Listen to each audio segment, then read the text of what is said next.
Let's head now to one of the more esoteric areas of investments, and that's cryptocurrencies. You've called yourself, Bill, a Bitcoin observer, and you have a big chunk of your assets in Bitcoin. So share your observations with us on where this cryptocurrency is and where it's headed.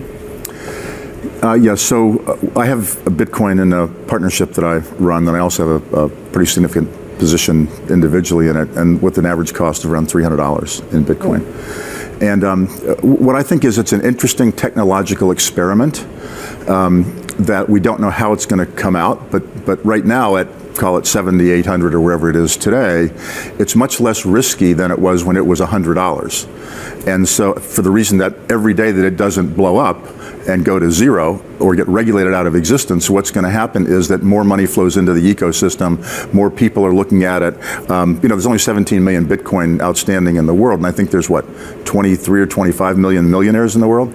So if every millionaire just said, I want one Bitcoin, the price would go non-linearly higher. And does your thinking apply to other cryptocurrencies, or is it Bitcoin only?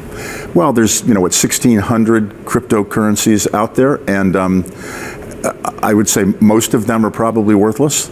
Bitcoin is, I think, the most stable of the currencies. I think it has the greatest probability of being successful. There are many others that, Ether is a close second to it, and there are some other ones that people like. But that's the only one that I'm really focused on. A lot of the bull case for Bitcoin rests on sort of arguments like you've made, where it's like, well, there's a big asymmetric upside possibility if it's adopted, things like that.